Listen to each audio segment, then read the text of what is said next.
Hello, എല്ലാവർക്കും SCERT സമഗ്രയിലേക്ക് സ്വാഗതം. ലോക എയ്ഡ്സ് ദിനം എന്നാണ്? ലോക എയ്ഡ്സ് ദിനം ഡിസംബർ 1 ലോക എയ്ഡ്സ് ദിനം. 2025 പ്രമേയമാണ് തടസ്സങ്ങളെ അതിജീവിക്കുക, എയ്ഡ്സ് പ്രതികരണത്തെ രൂപാന്തരപ്പെടുത്തുക.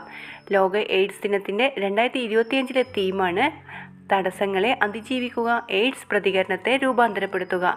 ഏത് വർഷം മുതലാണ് WHO ലോക എയ്ഡ്സ് ദിനം ആചരിച്ചു തുടങ്ങിയത്? 1988 മുതലാണ് WHO ലോക എയ്ഡ്സ് ദിനം ആചരിച്ചു തുടങ്ങിയത്. ലോകരാജ്യങ്ങൾ 2030 പുതിയ HIV രോഗികൾ ഇല്ലാതാക്കാൻ ശ്രമിക്കുന്നു. ഏത് വർഷമാണ്? 2030 പുതിയ HIV രോഗികൾ ഇല്ലാതാക്കാൻ ശ്രമിക്കുന്നത്. കേരളം 2025 HIV അണുബാധ ഇല്ലാതാക്കുക എന്ന ലക്ഷ്യവുമായി നടത്തുന്ന ക്യാമ്പയിൻ്റെ പേരാണ് ഒന്നായി പൂജ്യത്തിലേക്ക്. കേരളം 2025 HIV അണുബാധ ഇല്ലാതാക്കുക എന്ന ലക്ഷ്യവുമായി നടത്തുന്ന ക്യാമ്പയിനാണ് ഒന്നായി പൂജ്യത്തിലേക്ക്. അപ്പോൾ ഡിസംബർ 1 ലോക എയ്ഡ്സ് ദിനം. 2025 ലോക എയ്ഡ്സ് ദിനത്തിൻ്റെ പ്രമേയമാണ് തടസ്സങ്ങളെ അതിജീവിക്കുക, എയ്ഡ്സ് പ്രതികരണത്തെ രൂപാന്തരപ്പെടുത്തുക. ഏത് വർഷം മുതലാണ് WHO ലോക എയ്ഡ്സ് ദിനം ആചരിച്ചു തുടങ്ങിയത്?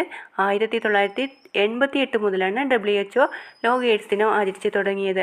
ലോകരാജ്യങ്ങൾ ഏത് വർഷത്തിനുള്ളിലാണ് HIV രോഗികൾ ഇല്ലാതാക്കാൻ ശ്രമിക്കുന്നത്? പുതിയ HIV രോഗികൾ ഇല്ലാതാക്കാൻ ശ്രമിക്കുന്നത് 2030 2030 പുതിയ HIV രോഗികൾ ഇല്ലാതാക്കാൻ ശ്രമിക്കുന്നത്. 2025 HIV അണുബാധ ഇല്ലാതാക്കുക എന്ന ലക്ഷ്യവുമായി കേരളത്തിൽ നടത്തുന്ന ക്യാമ്പയിൻ്റെ പേരാണ് ഒന്നായി പൂജ്യത്തിലേക്ക് എന്നുള്ളത് എയ്ഡ്സുമായി ബന്ധപ്പെട്ട ക്യാമ്പയിനാണ് ഒന്നായി പൂജ്യത്തിലേക്ക്. Thank you.